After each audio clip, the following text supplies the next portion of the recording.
Bismillah walhamdulillah wassalatu wassalam ala rasulillah wa ala alihi wa sahbihi ajma'in. Wa ba'd. On continue donc la lecture du livre qui traite de la description physique et morale du prophète sallallahu alayhi wa sallam, écrit par l'imam At-Tirmidhi et qui porte pour titre en arabe Shama'il al-Nabi sallallahu alayhi wa sallam. Nous sommes toujours dans le chapitre qui traite donc des chaussures, des sandales, ou d'une manière plus générale des chaussures du prophète sallallahu alayhi wa sallam, celles qu'il portait aux pieds. Et nous sommes au hadith 81 qui est comme suit: حدثنا إسحاق بن موسى الأنصاري قال حدثنا معن قال حدثنا مالك عن أبي الزناد عن الأعرج عن أبي هريرة أن رسول الله صلى الله عليه وسلم قال لا يمشين أحدكم في نعل واحدة لينعلهما جميعا أو ليحفهما جميعا. قال حدثنا قتيبة عن مالك بن أنس عن أبي الزناد نحوه.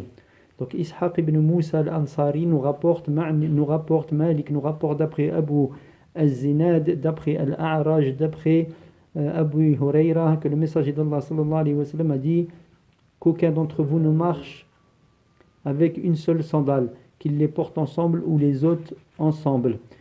Dans le hadith suivant ou la chaîne suivante, Qutayba nous rapporte d'après Malik ibn Anas, d'après Abu al-Zinad, un hadith proche. L'auteur conclut la description des sandales du prophète sallallahu alayhi wa sallam et se met à évoquer sa pratique dans le port des sandales, c'est-à-dire la manière de les porter. Il mentionne le hadith d'Abi Hurayra, qu'Allah se satisfait de lui, dans lequel le messager d'Allah sallallahu alayhi wa sallam a dit qu'aucun d'entre vous ne marche avec une seule sandale, c'est-à-dire de sorte que l'un des pieds soit chaussé et l'autre nu, qu'il les porte ensemble ou les ôte ensemble, c'est-à-dire il marche en ayant les deux pieds chaussés ou il marche pieds nus, mais qu'un pied soit nu et l'autre chaussé, c'est ce que le prophète sallallahu alayhi wa sallam a interdit. Ce qui a été interdit de plus explicite au sujet de sa raison se résume en deux points. Le premier point, c'est afin de ne pas imiter Shaitan, les démons, le diable. C'est pour cette raison que dans certaines voies de transmission, on trouve l'ajout, car le diable marche avec une seule sandale. C'est un hadith, le hadith que nous avons lu ici, que nous sommes en train d'expliquer, ou de lire l'explication, donc nous sommes en train de lire l'explication de Cheikh Abd al-Razzaq. Donc, et comme expliqué ici, donc le premier point, on a dit que ça n'était pas, c'était pour ne pas imiter donc les démons, le diable, car un autre hadith nous explique que le diable marche avec une seule sandale. Ça a été rapporté dans Sharh Mushkil al-Athar d'At-Tahawi, d'après Al-Layth ibn Sa'd, d'après Ja'far ibn Rabi'a, d'après Abd al-Rahman al-A'raj, d'après Abu Hurayra. Ja'far est le seul à rapporter cet ajout. De plus, le hadith a diverses voies de transmission dont aucune ne fait mention. Le second point qui justifie la raison de l'interdiction de marcher avec une seule sandale, une seule chaussure, c'est pour ne pas causer de tort à notre propre corps. Ainsi, la législation d'Allah, la sharia, ordonne à la personne d'être juste, même envers son propre corps. En marchant avec une seule sandale, l'autre pied est nu. Si le sol est brûlant et froid, le pied nu est alors lésé. Or, la législation d'Allah interdit l'injustice. Donc, toute injustice est interdite par la loi d'Allah. C'est un grand principe de la loi d'Allah Azza wa Jal, car Allah juge par équité et il nous ordonne également de le faire. Donc, même avec nos propres personnes. Dans Tuhfat al-Mawdoud bi Ahkam al-Mawloud, Ibn al-Qayyim rapporte de son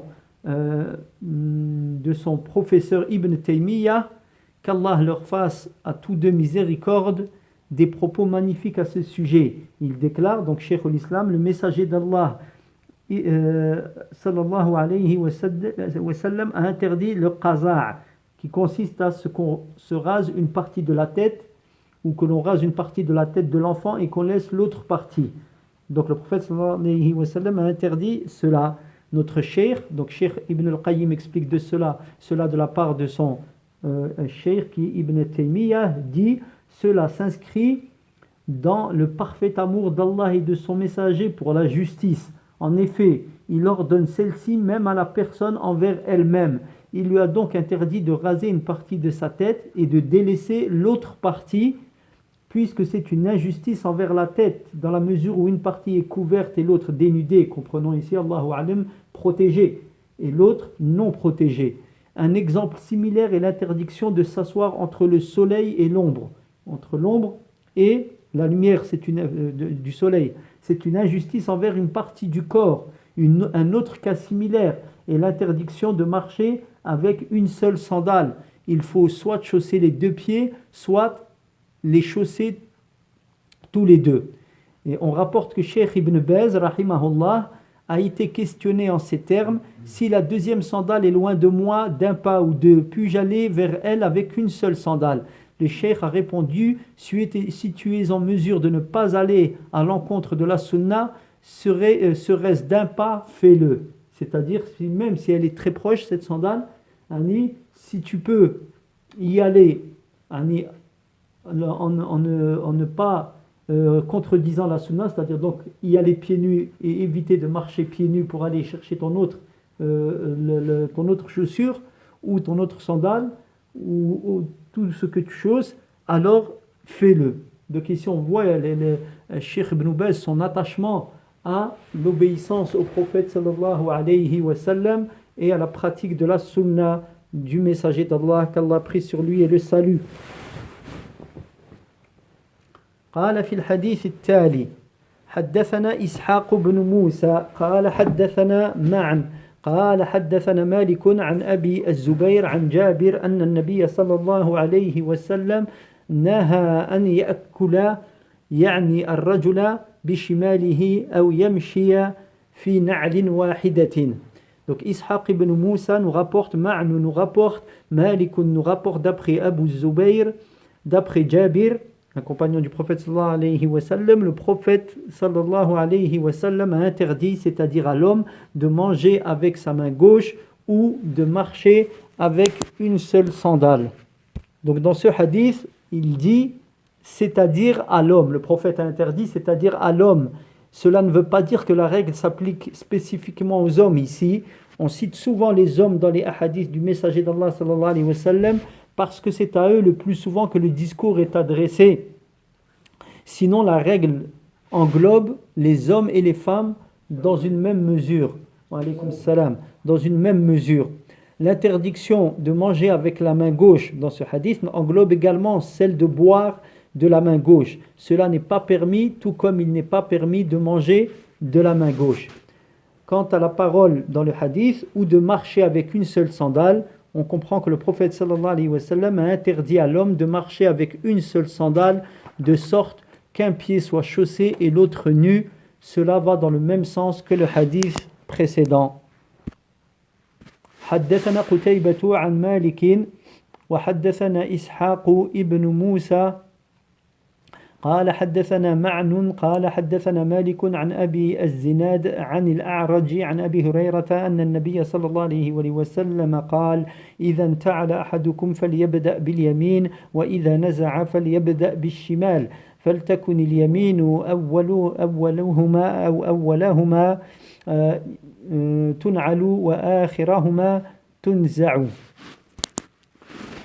Qutayba nous rapporte d'après Malik, Ishaq ibn Moussa nous rapporte, Ma'an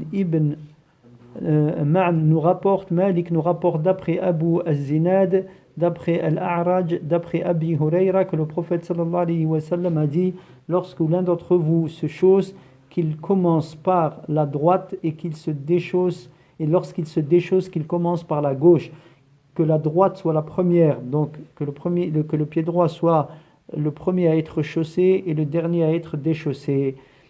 Rapporté par Al-Bukhari et Muslim et l'auteur, donc l'imam Tirmidhi dans son Jami'. Dans ce hadith, donc, il y a une indication que la droite a un mérite par rapport à la gauche dans le port des sandales. C'est pourquoi la pratique du prophète sallallahu alayhi wa sallam consistait notamment à aimer le début par la droite dans toute action comportant une noblesse ou un embellissement, comme le fait de se peigner, de se chausser et dans toute affaire. Mais on commence par la gauche pour l'action contraire, comme le fait de se déchausser, d'entrer aux toilettes ou de sortir de la mosquée. حدثنا أبو موسى محمد بن المثنى قال حدثنا محمد بن جعفر قال حدثنا شعبة قال حدثنا أشعث هو ابن أبي الشعثاء عن أبيه عن مسروق عن عائشة قالت كان رسول الله صلى الله عليه وسلم يحب التيمن ما استطاع في ترجله وتنعله وطهوره.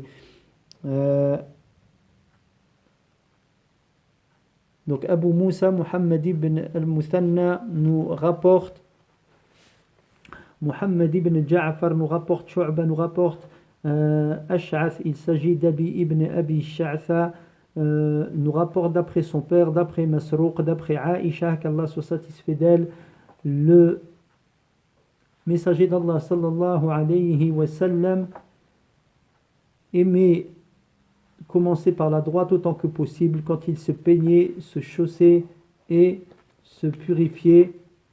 Ici, il nous renvoie au hadith 34 pour en ce qui concerne l'authenticité du hadith, ce que nous faisons.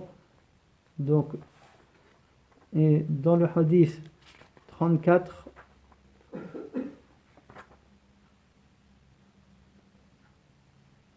c'est aussi un hadith de Aïcha qui rappelle que le messager d'Allah sallallahu alayhi wa sallam aimait certes le début droitier lorsqu'il se purifiait, le début par la droite lorsqu'il se purifiait, lorsqu'il se peignait et lorsqu'il mettait ses sandales. Donc ce hadith est connu comme étant rapporté par Al-Bukhari et Muslim. Ce hadith de Aïcha, qu'Allah soit satisfait d'elle, va dans le sens du hadith d'Abi Huraira.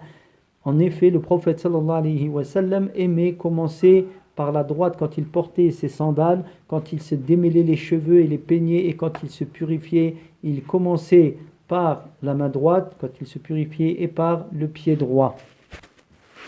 حدثنا محمد بن مزروق أبو عبد الله قال حدثنا عبد الرحمن بن قيس أبو معاوية قال حدثنا هشام عن محمد عن أبي هريرة قال كان لنعل رسول الله صلى الله عليه وسلم قبالان وأبي بكر وعمر وأول من عقد عقدا واحدا عثمان رضي الله عنه. Donc Muhammad ibn Marzouk, Abu Abdillah, nous rapporte Abdurrahman ibn Qais Abu Muawiyah, nous rapporte Hisham, nous rapporte d'après Abu Huraira, les sandales du messager d'Allah sallallahu alayhi wa sallam avaient deux attaches, ainsi que celles d'Abu Bakr et de Omar, et le premier à avoir fait un nœud unique fut Uthman. La chaîne n'est pas authentique parce qu'elle contient Abdurrahman ibn Qais Abu Muawiyah qui est délaissé, en arabe matrouk. Donc Abu Zur'a et d'autres l'ont accusé de mensonge. Donc un savant du hadith et d'autres l'ont accusé de mensonge, ce qui le rend complètement faible. Donc ce hadith est matrouk, délaissé. La définition qui est donnée dans Allahu A'lam al-Bayquniya du délaissé, c'est celui qu'une seule personne rapporte, et alors qu'ils sont unanimes quant à sa faiblesse. Donc il est rejeté. Wallahu A'lam. Donc la parole dans le hadith, les sandales du messager d'Allah sallallahu alayhi wa sallam avaient deux attaches. Nous avons déjà vu la signification des attaches dans un autre hadith. Ainsi qu'Abu Bakr et Omar. Donc leurs sandales avaient également deux attaches comme le prophète sallallahu alayhi wa sallam. Et le premier à avoir fait un nœud unique fut Uthman, qu'Allah l'agrée. Il n'avait qu'une attache. on comprend donc dans ce hadith que le port des sandales relevait de l'habitude, ça n'était pas une adoration. Pourquoi? Donc c'était une habitude pour le prophète sallallahu alayhi wa sallam et non pas dans l'intention de l'adoration, sinon Uthman, qu'Allah soit satisfait de lui, n'aurait pas délaissé cette pratique. Ici, le Cheikh Abdel Razak al-Badr nous rapporte un grand profit qui traite de la recherche de la bénédiction à travers les effets du prophète sallallahu alayhi wa sallam qui n'étaient plus rattachés à son corps, donc comme ses cheveux, donc après sa mort, ou ceux qui a touché son corps comme sa djubba. Donc, le Cheikh explique, il est rapporté des compagnons, qu'Allah soit satisfait d'eux, qu'ils conservaient ces effets, ils y accordaient de l'importance et recherchaient la bénédiction à travers ceci. Nous avons déjà vu que la mère des croyants, Salama, une des épouses du prophète sallallahu alayhi wa sallam, qu'Allah soit satisfait d'elle, avait un écrin en argent contenant des mèches de la chevelure du messager d'Allah sallallahu alayhi wa sallam. Et que lorsque l'un parmi les sahaba ou ceux qui vivaient à son époque, donc de Salama, était atteint du mauvais œil ou tombait malade, il lui envoyait un pot avec de l'eau dans laquelle elle plongeait les cheveux. La personne buvait alors de cette eau et effectuait également ses ablutions avec cette eau. Ibn Hajar dit dans l'explication du Sahih al-Bukhari, Fath al-Bari, cela veut dire que lorsque quelqu'un tombait malade, il faisait parvenir à Salama, donc l'épouse du prophète sallallahu alayhi wa sallam, un récipient, Salama, un récipient dans lequel elle mettait ses cheveux, les y plongeait, donc les cheveux du prophète sallallahu alayhi wa sallam, elle les plongeait dans le récipient qu'on lui avait envoyé, puis les remettait à leur place. Le possesseur du récipient en buvait alors ou s'en lavait afin de se guérir par la permission d'Allah et d'en obtenir la bénédiction. Allah, donc fin de citation de l'imam Ibn Hajar dans Fath al-Bari. Ensuite, le Cheikh dit, Cheikh Abdel Razak, Allah a spécialement fait que le corps de son prophète sallallahu alayhi wa sallam soit béni. Il l'a donc béni. Aussi les compagnons recherchaient-ils la bénédiction dans sa sueur, sa salive, ses cheveux et le reste d'eau de ses ablutions. Tout cela est établi dans des hadiths authentiques. La recherche de bénédiction à travers les effets du messager d'Allah sallallahu alayhi wa sallam est donc une chose établie et rapportée d'après les compagnons, qu'Allah soit satisfait d'eux, et ceux qui les ont suivis dans un bel agir. Son statut maintient son cadre légiféré, donc il reste légiféré, donc le fait de rechercher la bénédiction dans les effets du prophète sallallahu alayhi wa sallam. J'insiste bien sur les effets du prophète sallallahu alayhi wa sallam.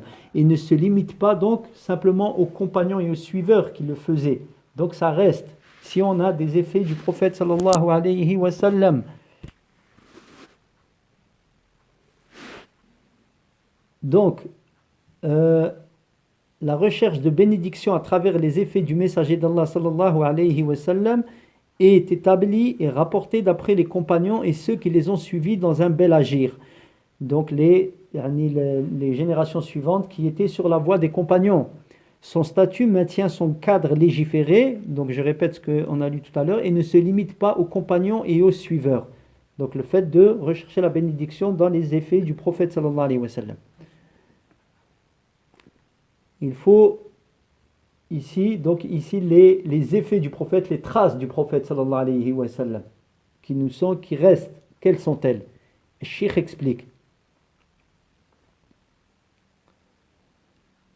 La question à se poser est la suivante. Dispose-t-on encore de quelque effet, des effets de notre messager sallallahu alayhi wa sallam de nos jours, de sorte d'avoir la certitude absolue donc au sujet de ces effets et la conviction ferme que ce sont bien des effets du prophète sallallahu alayhi wa sallam par rapport par exemple ses cheveux ou ses sandales ou autres. Il poursuit en disant, pour ce qui est des effets, des traces du prophète sallallahu alayhi wa sallam, des traces du prophète par rapport à ce qui nous a été rapporté de ahadith, donc ça ce sont des traces du prophète, mais les plus importantes, donc c'est ahadith, sa sunna, ses pratiques, son comportement et ses attitudes, ils sont effectivement conservés, préservés dans les recueils de la sunna avec des chaînes de transmission établies et authentiques. Mais en ce qui concerne ces effets tels que cheveux, sandales, cannes, bâtons et autres, en trouve-t-on à notre époque avec cette certitude? La réponse à cette question comprend les points suivants. Le premier point, il faut savoir que les effets laissés par le prophète sallallahu alayhi wa sallam sont très peu nombreux. C'est prouvé par ce que rapporte l'imam al-Bukhari d'après Amr ibn al-Harith, qu'Allah soit satisfait de lui. Le messager d'Allah sallallahu alayhi wa sallam n'a laissé au moment de mourir ni dirham, ni dinar, ni esclave, homme ou femme, ni rien d'autre sauf ou excepté sa mule blanche, ses armes et un terrain donné en aumône. Donc le deuxième point qui traite de la présence ou non des effets du prophète sallallahu alayhi wa sallam. Il dit, al-Cheikh, nombre de ces effets ont été perdus au fil du temps pour plusieurs raisons, notamment les troubles qui ont eu lieu entre les musulmans, les musulmans, dans les deux sahih, donc de Bukhari et Muslim. Ibn Umar, qu'Allah soit satisfait de lui et de son père, rapporte: le messager d'Allah sallallahu alayhi wa sallam prit une bague en argent et la portait à la main. Donc il s'est fait confectionner une bague en argent, le prophète sallallahu alayhi wa sallam, qu'il portait à la main. Puis elle était, après la mort du prophète sallallahu alayhi wa sallam, à la main d'Abu Bakr, puis à celle de Omar, puis de Uthman, donc les califes dans leur ordre, qu'Allah soit satisfait d'eux, jusqu'à ce qu'il la fasse tomber dans le puits d'Aris, le nom d'un puits.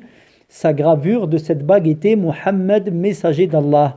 Nous verrons cela dans le chapitre suivant.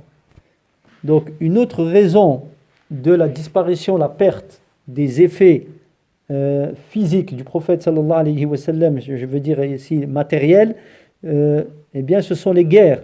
Celui qui parcourt les chroniques, donc historiques, comme Al-Bidaya ou Al-Nihaya, verra qu'il est indiqué que certains objets ont été perdus, donc du prophète sallallahu alayhi wa sallam, comme le manteau, son manteau, la burda et une qatifa, à la fin du règne abbasside, lorsque les Tatars, les Mongols, avaient envahi Bagdad et brûlé ses effets. Donc ils sont entrés à l'époque, à la fin du califat abbasside, et ont fait un massacre à Bagdad, des centaines de milliers de morts.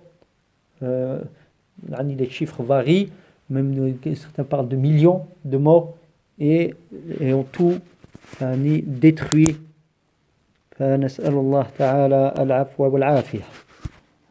le troisième point qui traite des effets personnels du prophète sallallahu alayhi wa sallam, et c'est le plus important, eh bien, c'est l'absence de certitude quant à l'authenticité de ces effets. On a besoin de preuves catégoriques établissant que ces effets ont réellement appartenu au prophète sallallahu alayhi wa sallam.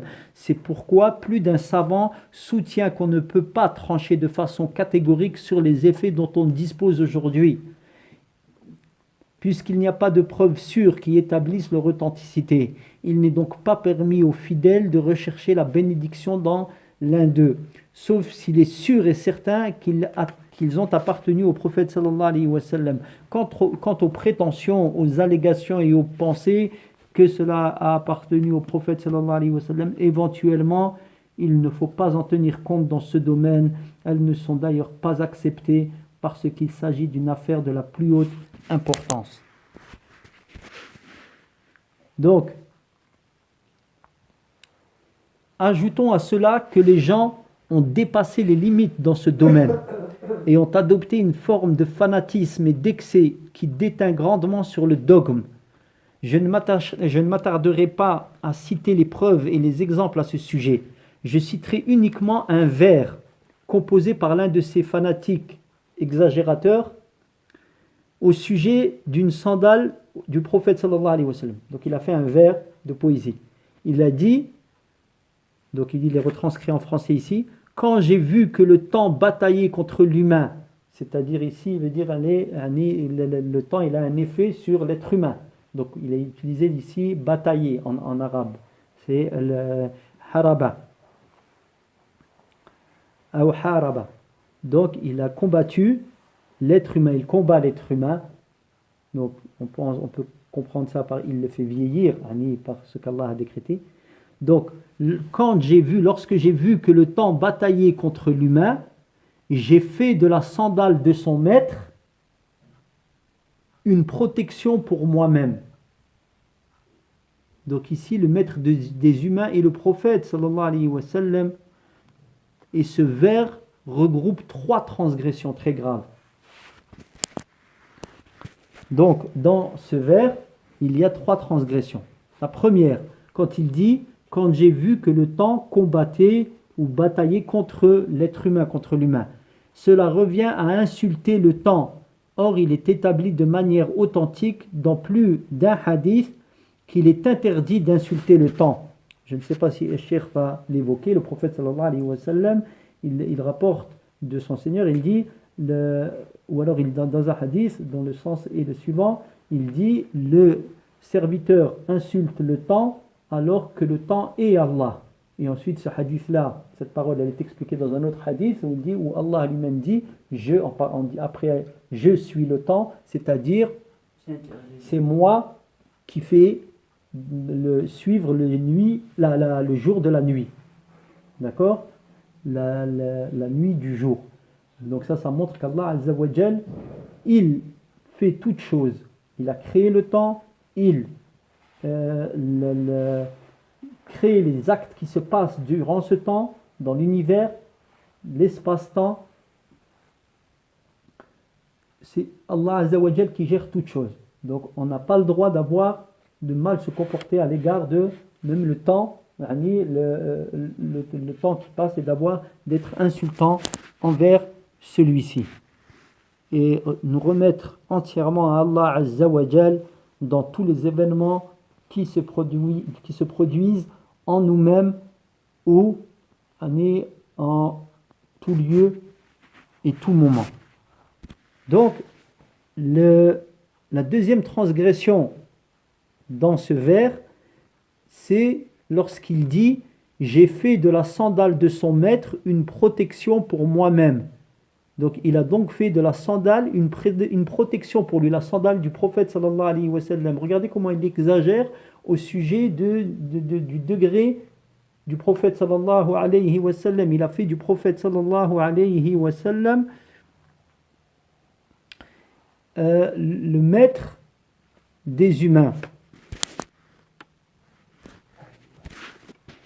Donc il recherche protection auprès de la sandale du prophète sallallahu alayhi wa sallam contre les vicissitudes du temps, contre sur les humains. Or, c'est un attachement à un autre qu'Allah, ça représente un attachement. Le cœur, il va complètement rechercher une protection auprès d'une créature qui était elle-même au pied d'une créature. Le prophète sallallahu alayhi wa sallam, mais quelle créature sallallahu alayhi wa sallam? Mais où est Allah? S'il recherche protection contre les vicissitudes du temps, etc., s'il ne cherche pas protection auprès d'Allah, auprès de qui va-t-il rechercher? Auprès d'une sandale. Regardez la folie où est-ce qu'elle mène.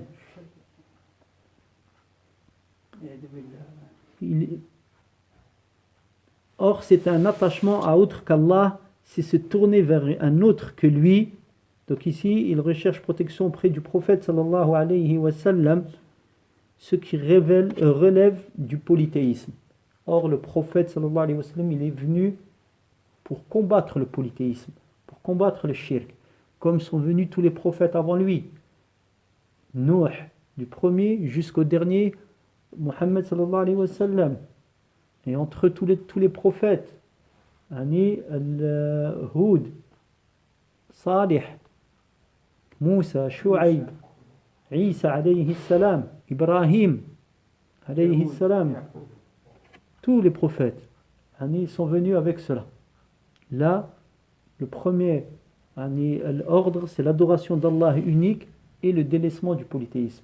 Et on arrive aujourd'hui à des gens, et dans le temps, après les premières générations, les meilleures générations de notre communauté, eh bien des gens qui sont rentrés dans ce genre d'exagération et se retrouvent à adorer autre qu'Allah et à embellir ce péché capital, le plus grand des péchés, avec des théories plus fumeuses les unes que les autres, en embellissant ce mal par des vers de poésie ou des paroles qui sonnent à l'oreille de ceux qui les écoutent, qui sonnent bien, alors qu'en réalité, à l'étude de celle-ci, on se remarque que ce sont les pires des poisons, qu'Allah Azza wa Jal nous préserve de l'égarement.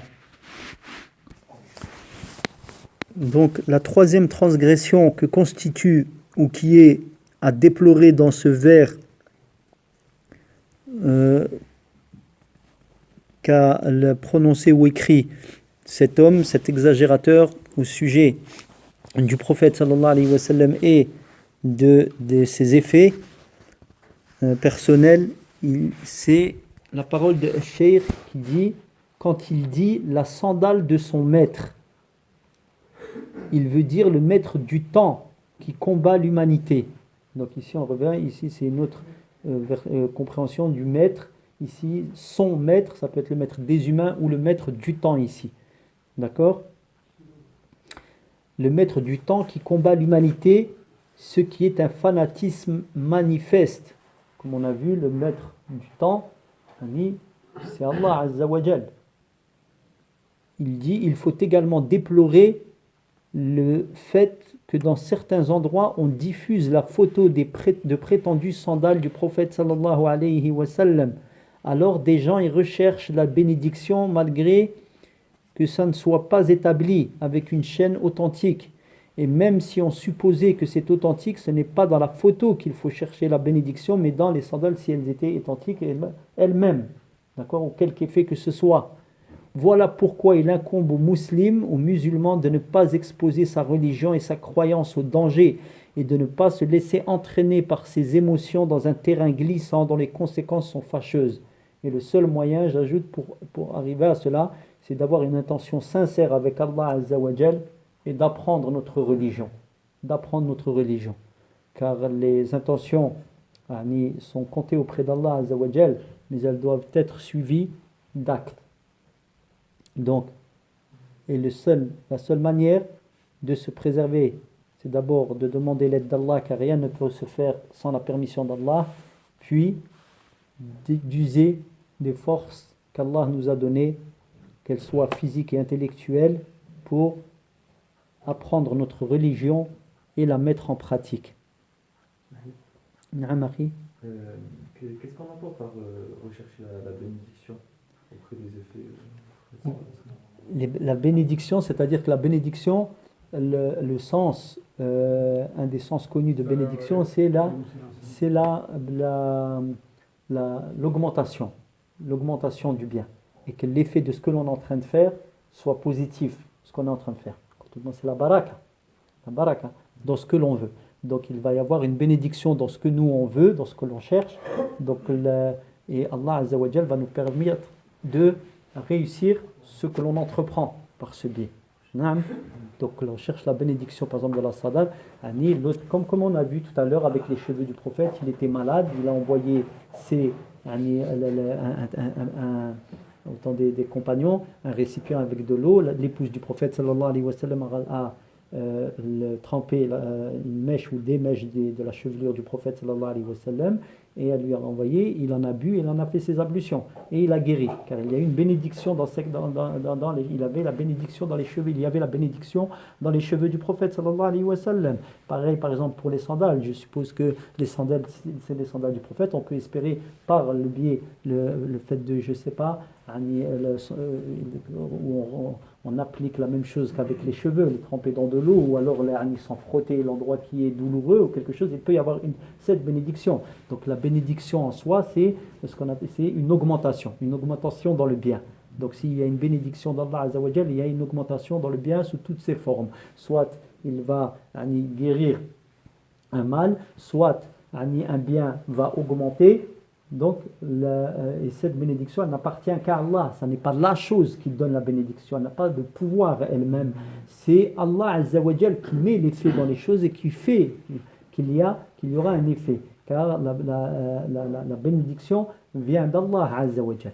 D'accord? Donc ici c'est ça. Mais cela est complètement limité et strictement limité au prophète sallallahu alayhi wa sallam, aux effets du prophète sallallahu alayhi wa sallam. Contrairement à les dérives, et les dérives les plus évidentes que l'on connaît, c'est dans la religion chrétienne. Quand lorsqu'il parle de reliques, les reliques de sainte une telle, saint un tel, la dent de une telle, ils ont les cheveux ou des poils de la barbe d'un saint qui a vécu, je ne sais plus, un tel, et ils basent là-dessus. Et des reliques, ou alors quand ils disent la relique de Jésus, quand la couronne d'épines, ou lorsqu'ils disent un morceau du pieu sur lequel il a été crucifié. Donc ils les mettent et ils construisent complètement, et c'est historiquement vérifiable, très simplement. Ils construisent des monuments, des cathédrales, pas des cathédrales, mais des hôtels, AUTELS, d'une fortune immense qu'ils ont investi au Moyen-Âge, des rois, etc., juste pour mettre la relique, la soi-disant relique en question. Mais c'est complètement infondé, ça. Peut-être que Isa, tout comme le prophète sallallahu alayhi wa sallam, c'est ce qui est vérifié, comme étant lui ayant appartenu, il y a certainement une bénédiction, Allahu a'lam, tout comme le prophète Mohammed sallallahu alayhi wa sallam, et comme l'ont fait les Sahaba avec ses effets à lui. D'accord? Mais maintenant, on revient à la conclusion qu'en ont donné les savants, il n'y a pas d'effet qui soit véritablement au-dessus desquels il est vérifié à 100% qu'ils aient appartenu au prophète sallallahu alayhi wa sallam. Je ne sais pas si j'ai répondu à ta question, Akhi. Si. Oui. Parce que j'ai l'impression qu'il y avait la frontière était fine entre la bénédiction et un peu le shirk finalement. Non, parce que la bénédiction vient d'Allah. Comme le prophète sallallahu alayhi wa sallam à son époque, de son vivant, quand les compagnons, ils demandaient au prophète d'invoquer Allah Azza wa Jal.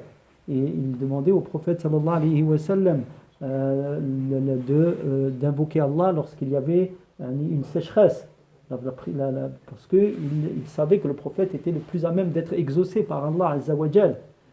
Mais quand le prophète est mort, il n'allait pas près de la tombe du prophète pour dire « Ya Rasulullah, invoque Allah pour qu'il nous fasse descendre de la pluie. » Non, parce que le prophète les avait bien éduqués, il leur avait enseigné le tawhid, le dogme, le réel, c'est quoi? C'est qu'on s'adresse directement à Allah Azza wa Jal. Mais rien n'empêche d'aller voir quelqu'un dont on estime qu'il est pieux autour du prophète. C'était lui le plus pieux des hommes, bien entendu. Mais quand on dit on estime maintenant, parce qu'on ne connaît pas réellement la piété d'un tel ou un tel. Mais on s'attache aux apparences, on juge selon les apparences, comme nous l'a ordonné Allah et son prophète sallallahu alayhi wa sallam. Et donc on peut aller voir quelqu'un, un frère, et on dit invoque Allah pour telle et telle chose pour moi. D'ailleurs, au temps de Omar ibn al-Khattab, lorsqu'ils avaient subi une sécheresse, il a fait la salat al-istisqa, la prière de la demande de pluie, mais il a avancé pour invoquer Allah Azza wa Jalla et prier, il a avancé l'oncle du prophète, Al-Abbas, ibn Abd al-Muttalib. Donc, il a invoqué, il a dit à Allah, il est l'oncle du prophète sallallahu alayhi wa sallam, et il est le plus à même de t'invoquer, plus à même que nous. Et il a invoqué effectivement Ibn Abbas, le père de Abdullah ibn Abbas. Il a invoqué Allah et Allah il a exaucé son invocation.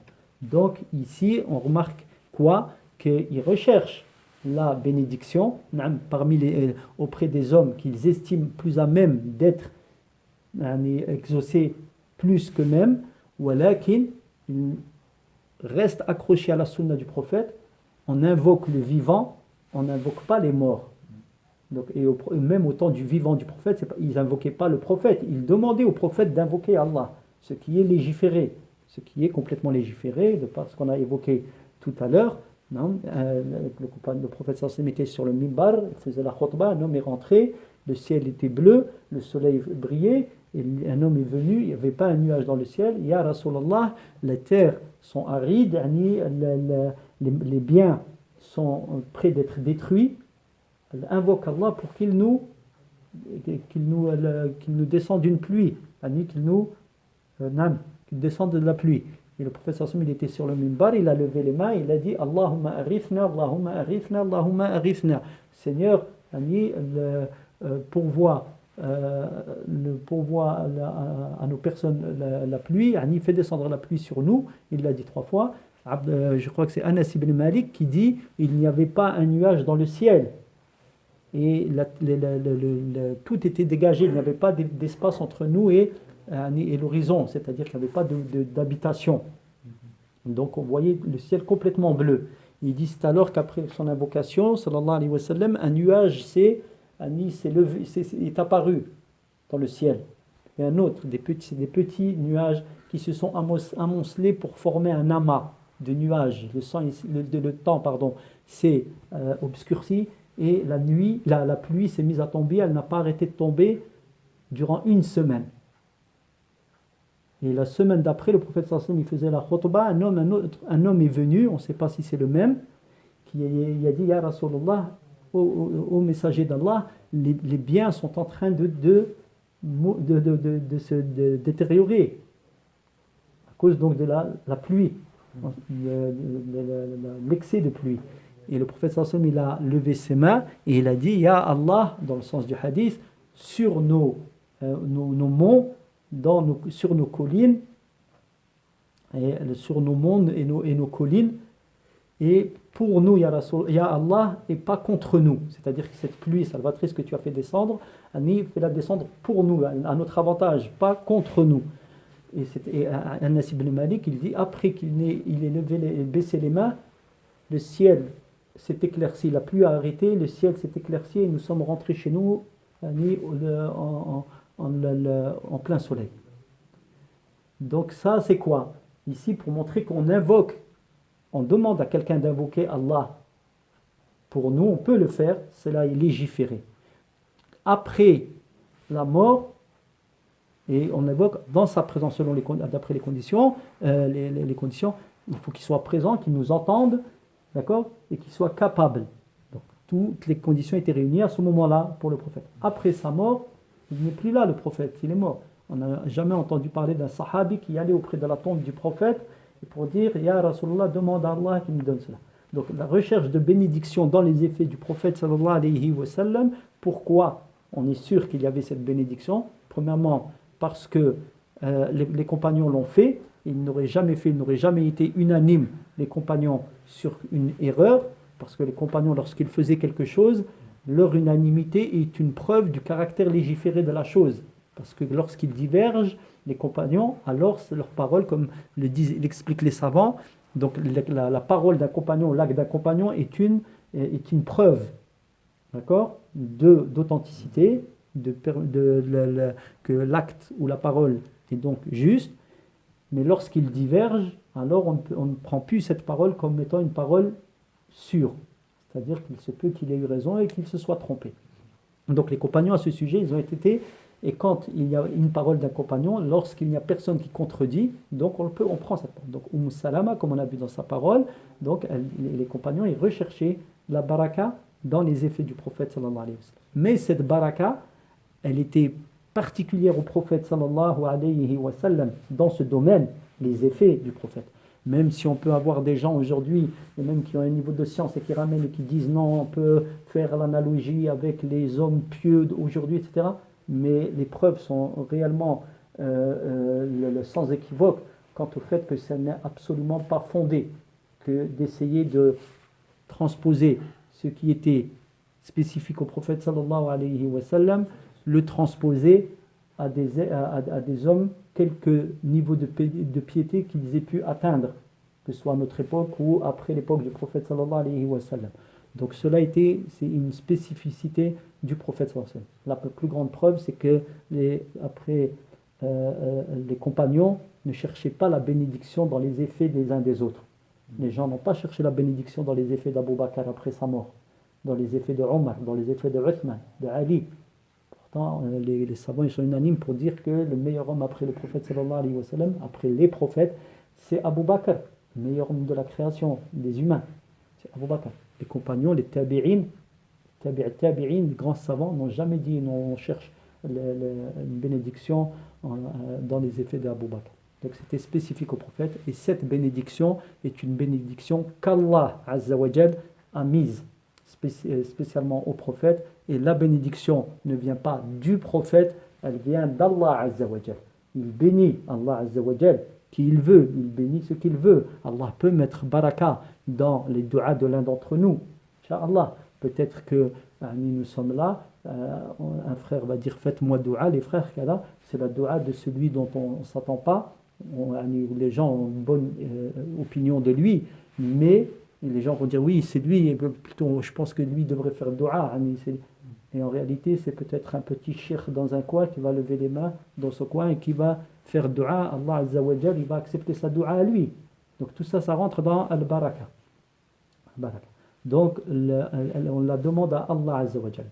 Les duas sont Allahumma barik lana fi amwalina, Allahumma barik lana fi azwajina, Allahumma barik, bénis, ya Allah, bénis nos épouses, nos enfants, bénis nos biens. Parce que s'il n'y a pas de bénédiction dans nos biens, il n'y a pas de bénédiction dans ce que l'on possède, ça ne sert à rien. Il faut la baraka. Combien de gens ont des milliards, ont des millions, mais ils n'ont que des soucis. Combien de gens ont peu d'argent, ils vivent très heureux. Ça c'est al-baraka. Al-baraka, donc la bénédiction d'Allah Azza wa Jal. Et effectivement, il y a lieu d'effectuer, de faire des assises pour parler de al-baraka. Inch'Allah, si un jour Allah Azza wa Jal nous le permet. Donc résumé, la baraka est mise dans certaines personnes, dans certains effets, ici que les effets du prophète sallallahu alayhi wa sallam, et elle vient exclusivement d'Allah Azza wa Jal.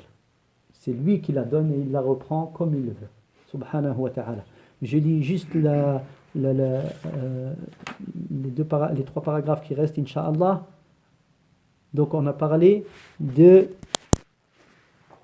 fait que le musulman ne doit pas exposer sa religion et son dogme dans ses fausses croyances et ses facéties que ramènent des gens et de l'extérieur ou plus gravement encore et dangereusement de l'intérieur. L'amour du prophète sallallahu alayhi wa sallam est une couronne sur la tête des partisans de la foi. C'est une décoration dans leur cœur, l'amour du prophète, que rien n'égale ni ne rivalise avec elle. Son rang est élevé, l'amour du prophète, et son amour prévaut sur la personne et les choses précieuses, sur les parents et la famille, ainsi que tous les gens. Mais le prophète sallallahu alayhi wa sallam a mis en garde la communauté contre le fanatisme et l'exagération. Le fanatisme ici comprenant à son encontre, c'est-à-dire à son égard, faire preuve d'exagération. Dans son amour, ça n'est plus de l'amour, c'est du faux amour après. Car on l'élève à un niveau qui n'est pas le sien. Aïcha radiyallahu anha rapporte que le prophète sallallahu alayhi wa sallam a dit « Quiconque accomplit un acte sur lequel ne porte pas... Je donne une autre traduction. Celui qui effectue un acte dans notre affaire que voici, qui n'en fait pas partie, c'est-à-dire notre affaire, la religion, alors il sera rejeté. » Donc s'il n'y a pas l'ordre du prophète dans l'acte en question, c'est une innovation et ça lui sera rejeté. Quelle que soit la fatigue qu'il met en œuvre pour le pratiquer, si ça n'est pas d'origine prophétique, et que le prophète ne l'a pas pratiqué, ni ses compagnons, alors ça lui sera rejeté. Et dans une autre version, celui qui introduit dans notre affaire-ci ce qui n'en fait pas partie, ce sera rejeté. De nombreux hadiths. Donc, le premier hadith, celui man amila amalan laysa alayhi amruna fahuwa rad, celui qui accomplit un acte sans notre ordre, d'accord, donc il l'invente de lui-même, ça lui sera rejeté. Et dans le deuxième, man ahdatha fi amrina hada ma laysa minhu fahuwa rad, celui qui introduit dans notre affaire, donc la religion, notre affaire-ci, ce qui n'en fait pas partie, ce sera rejeté. de nombreux hadiths allant en ce sens sont rapportés du prophète sallallahu alayhi wa sallam.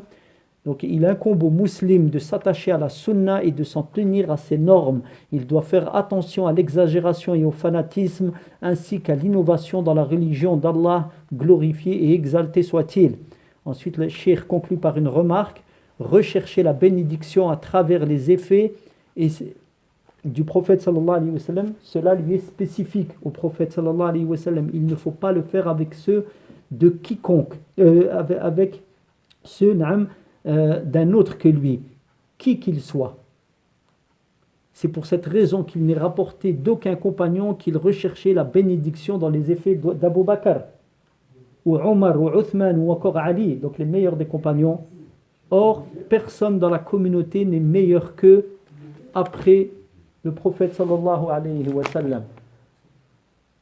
Allahumma fahimna fi dinina, Allahumma fahimna ديننا اللهم اجعلنا من العلماء العاملين ولا تجعلنا من الضالين المضلين اللهم فقهنا في الدين اللهم فقهنا في الدين اللهم فقهنا في الدين وصلى اللهم على نبينا محمد وعلى آله وصحبه أجمعين.